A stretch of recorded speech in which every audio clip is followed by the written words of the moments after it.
Nick. I'm Matt. We're insufficient. Take me to your dealer. Yeah, that's what it looks like. The fuck? Ah, dude, it's having fun on board is shit. It's because it's vacation. It's February. There's no Phish summer tour apparently this year. No, I guess not. Is this thing on? Yes. Yeah, we didn't do that. You just went right in. Dude, that's my MO. I know. You never scope it out.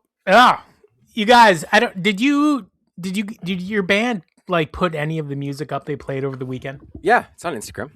Like whole songs? No. Just some clips. Let me tell you something. We have to get into the point of like I was just thinking about this. We have to get most of our, like, anytime we play, we should record the whole thing. Yeah. Okay. Yeah, you should. Yeah, I know. I will say, not just because we co-host a podcast together, I was pleasantly surprised at how good it was seeing you guys live. And I would 100% recommend to every person that likes live music to check you out. So, thanks, man. Yeah, no, seriously. A lot of hard work. If Fishman had shown up, which, you know, I did send him an invite. Oh, okay, good. I don't think he would have laughed you off the stage. Yeah, he would have been like, bitch. Be like, fuck you. Nice fill, dick. Yeah, just be like, dude, how are these ghost notes for you? Huh? I can still do them. Let me tell you something. He was ghost noting all over he jam crews. He did a great job. He did a great job. A great job with them. Are you nervous about this? About no summer tour announced? No, about why is Fishman so good with other bands and yet had a hard 2026 so far? I think it's because he had a hard 2026 with the band that he agreed to do some of this stuff. He's like, shit, man, I just need to keep playing out. I need to keep my chops up. Basically every other member of the band is doing it and I'm not doing it. And it shows. I think he noticed it. I think he noticed, you know when you're like, you're on and when you're not. And if you're having consistent time of like you're not on, like, dude, it eats you up as a musician. It really does. I mean, so he notices it. I don't know, dude. I have a glaring admission. What is it called? Are we doing collars up, dude? For this show? Ever since dude, you got like a real Dave Matthews kind of thing happening with that collar. Was that a quarter zip? Yeah, it's a quarter zip. Instead of a quarter zone, it's a quarter zip. It's quarter. Okay, so as I was driving up to go see your show, obviously I had on Phish radio because sometimes I want to pick I listened to Phish when I was going up too, man, because I wanted to get jazzed and ready. Well, but sometimes I want to pick the Phish. Sometimes I just want to listen to Phish, and so this was one of those times where I was like, whatever it plays, it plays. Ends up playing a jam from what I thought it was a Mike song from 5/29/94. Okay. But I didn't have my glasses on, so I looked at it and I thought it was from 5/29/24. Right? So I'm you must have been like, yo, what the fuck? Yeah. So I'm looking at him like, Matt and I never talked about a May show. And so then I was like, what's going on? So I listened to it, right? And as I was listening, in my mindset, I was purposefully checking out Fishman. And I was like, this motherfucker is rolling all over the place. Yeah. And I was accusing him of doing everything he just did in Mexico. But he was doing it back in 94. So there's a possibility that maybe I'm being a little critical with our buddy. It's different because the way he did it back then was he would hold down the beat and then like a solid pocket. And then as the band started jamming and going through and like building up the jam, that's when you'd hear those fills going in, when it made sense. Now he's just filling all over the place. Like he's just like, he's instead of holding down the groove, he's just like all over the kit. It's just like, dude, just fucking play the beat. You know what? So maybe what you're saying is right. So he'd get in the pocket, as you say, and then the band would switch up. So instead of just jumping to something new, he'd roll over until he had a better idea of where they were, and then he would get back into a new pocket. Yeah, and then if you notice, like, even what I was doing is, like, it's different because I'm dealing with a 3-piece, so I'm having to fill up more sound. Yeah. So I'm using the toms sort of like how Fishman would be using the toms today to fill some of that sound. Fishman Okay. doesn't need to do that because he's got everybody else to back him up. I mean, he's got a whole keys player that can play all sorts of soundscapes and whatever. He can play the most basic beat and be all set. But yeah, it's very different now because he's filling. It's like, instead of what will usually happen with drummers is you'll put in a fill every 4, 8, 16 measures, right? Okay. Right? Whenever that happens. Fishman is putting them in like every measure. And it's like, it's just over the top. It's over the top when I just need you to keep a beat. I just need you to stay in the pocket. It's not that he's not out of time or anything like that. He's not. It's just like it's just all over the place. It's just like ADD brain. Yeah, I don't know. So sometimes it works. I think he does it too because he's not playing as much. He's trying to keep his chops up. So if he's all around the kit, what happens is, as a musician, especially a drummer, what teachers will tell you is when you're on the hi-hat and the snare and the bass drum, you will get comfortable in that state. Okay. And you want to open yourself. So it's like an open formation. You want to open yourself up to the whole kit eventually. You don't want to just get stuck in that spot. You need to get open to the whole kit. So when you switch over to the ride, it leaves you open, your body open to exploring the rest of the kit sometimes. So I don't know, maybe that's what he's trying to do. He's just trying to keep himself open so he's got more ability there. I don't know. I'm not necessarily keen into the way he plays today. That's just my musician take on it. I got another take for you. Fuck. For a band, and this is a Nick jealous bitter take. For a band that loves the environment, they're putting out like 8 record album releases, and then they sell out before I can get one. Oh, they're releasing some vinyl? Yeah, they released some vinyl. My first Phish show, as you know, 12/31/1993, the Centrum, one of the greatest they Phish shows, I think, of all time. So here's the thing: on the way back home, they were playing it on the radio. And by the way, we've never reached out to Kevin Shapiro. We should. That dude is living his best life. Period. You can tell he was just a dorky Phish fan who was like, "Hey guys, I'll keep track of your tapes." And Trey was like, "Sold." And so, like, he's been doing it forever. And he was on the radio talking about the release of the 1993 New Year's show. Yeah. Dude's a total dork. Just a total Phish dork. Yeah, but I like him. I like him a lot. Yeah, no, of course, dude. He's great. You're a total Phish dork, too. Yeah, he's great with that stuff. Definitely a little nervous to be on the radio, though. He is? He's a little nervous. I was surprised. I thought he would be a little smooth. I've never heard him before. So, like, listening to him talk about Phish playing. Kevin Shapiro? Yeah. I got that right? Wait. The archivalist of Phish. Oh, who am I thinking of? I was thinking of the, isn't there another Shapiro? I mean, there was the dude from the OJ trial. No, I know. No, it's such a also 94. Common, so I mean, I get it. I get why you common Jewish last name. No. But who are the 3 disc jockeys? There's Schwartz. That's what I'm getting. Schwartz. May the Schwartz be with you. I like that guy. He's great. He's calm. He's relaxed. Him and Eliza chilling.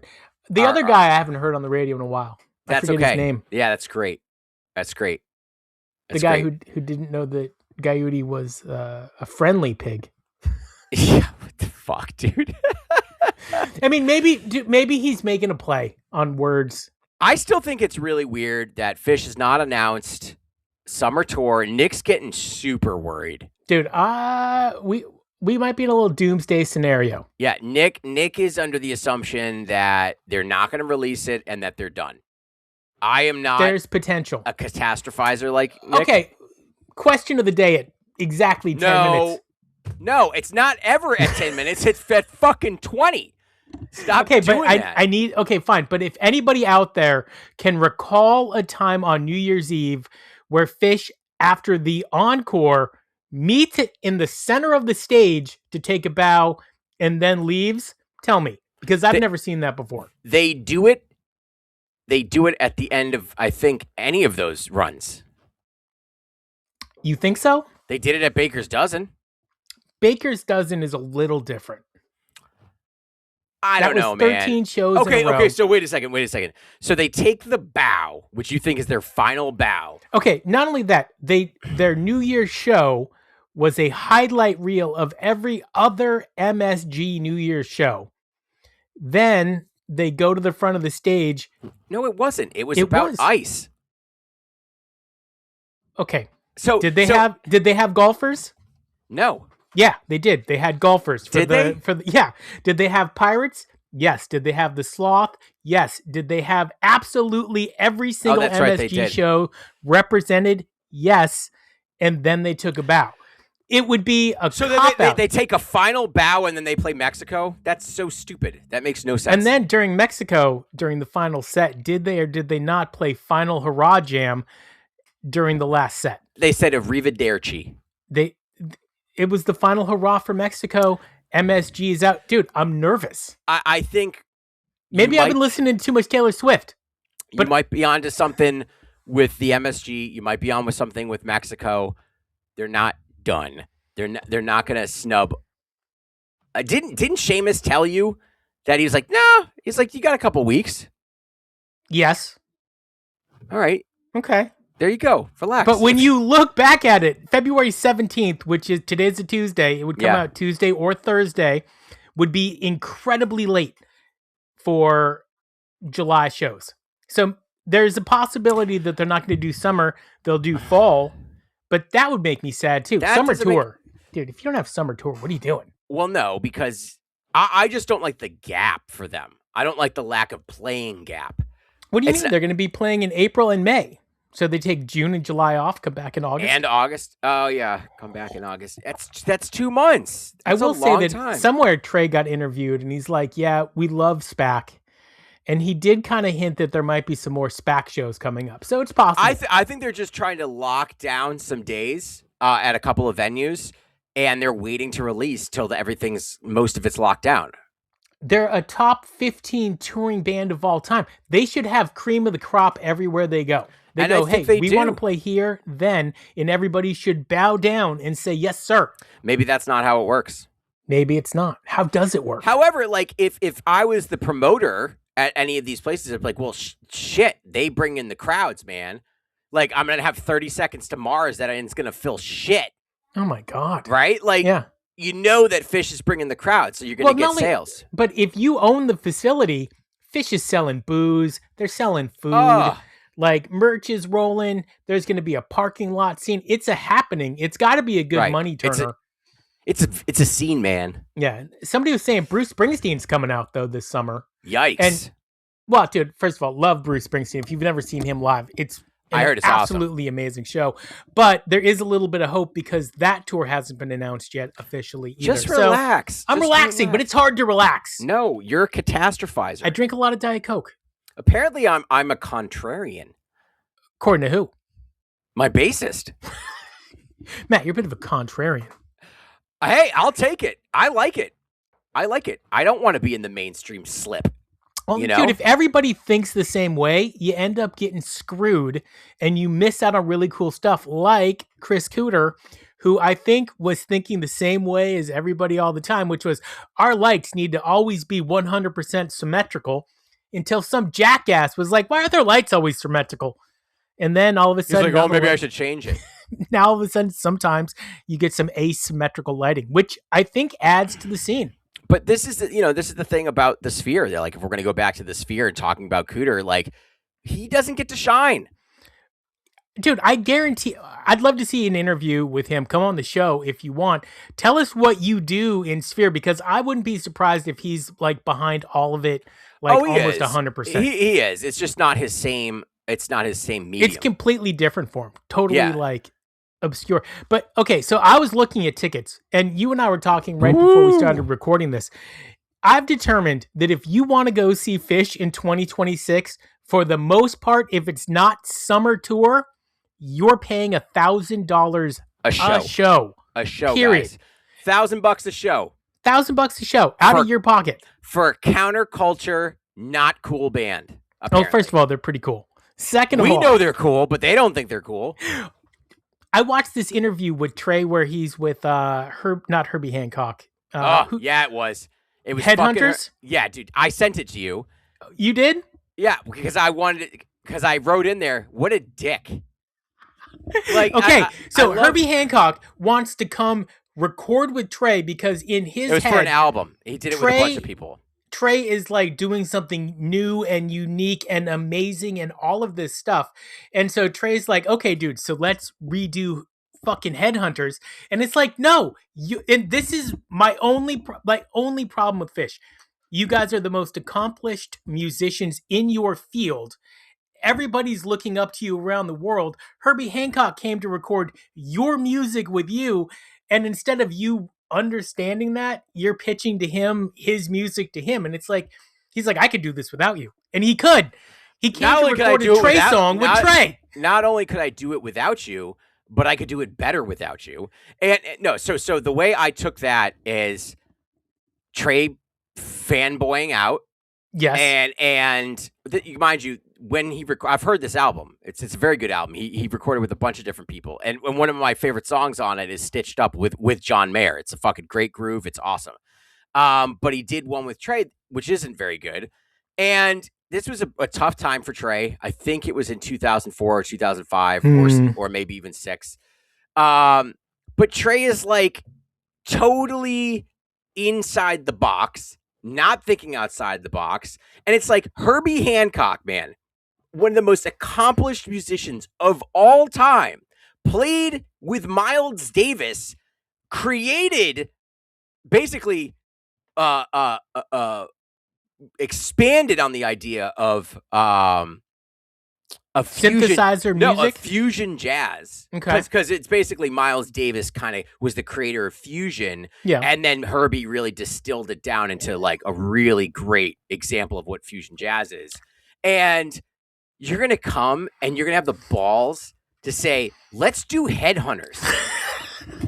I think it's so shitty, and like I don't miss Dickhead Trey because that's Dickhead Trey. No, first of all, I love Dickhead Trey. And Herbie slapped him down, dude, so fine. He did. But I think that the slap that Trey missed and everybody else missed is that, Trey, you're an icon.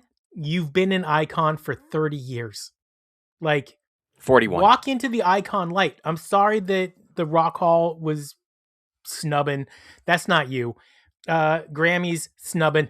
That's not you. People who make music respect everything you do, and you gotta own that. You gotta feel it. I lost respect during that conversation. I've seen that before, and it's so embarrassing. And like it is. Trey should have been extremely embarrassed. Like I think. Herbie I'm sure he was. Yeah, Herbie was being very cool about it, but he really did stick it. He's like, listen, man. He was like. If I wanted to do the Headhunters, I'd call so-and-so, I'd call this guy, and we'd do the Headhunters. And then Trey was like, yeah, like, definitely, man. Like, it was sad. It was a sad thing. It's just like, dude, you do Trey. Bring that, and that's what Herbie wanted from you. Do Trey, just bring it into the jazz realm. Yes. You know, that's all I want you to do. And that's what John Mayer did. Herbie Hancock is saying, you're on the same level as me. Let's collab on your space. Oh, he wants to get in on your space. Yeah, he wanted to be in on that scene because he's definitely heard a lot of their live shit and was like, yo, these guys are fucking something. You know, this is something. So this isn't our last episode of the week. We are going to have one more. And in it, we're going to talk about 1993, particularly the album Phish just released, the New Year's show. Matt's going to listen to it between now and then. We're going to get deep, so you guys listen to it. But 1993 is peak Trey Fishman, and it's pre-peak McConnell. And that's why the sound is so different between 93 and 95, because in 1994, Page walks out of the shadows, into the light and changes the way the band plays their music for the next 40 years. Good take. He's mad I'm Nick. We're insufficient. Ooh, dude, that was a good fucking music job. Yeah, Johnny on the spot. Real good. What do you got? Your kids' homework pasted up behind you now? No, so she watches us, which is great. Part of the reason you and I do this is for our kids, for whatever reason. And so she watches, and she's like, Dad, I'm going to put a picture up. And so she did. Oh, that's great. I love that. That's awesome. Yeah. We love that. We love when the kids join in. We're dads. It's what we do. What do you do? Nothing, man. Just exploit your children on your own podcast. Yeah, see, this sounds different today than it did last time. I love that for you. Thank you. I love the quarter zip, bro.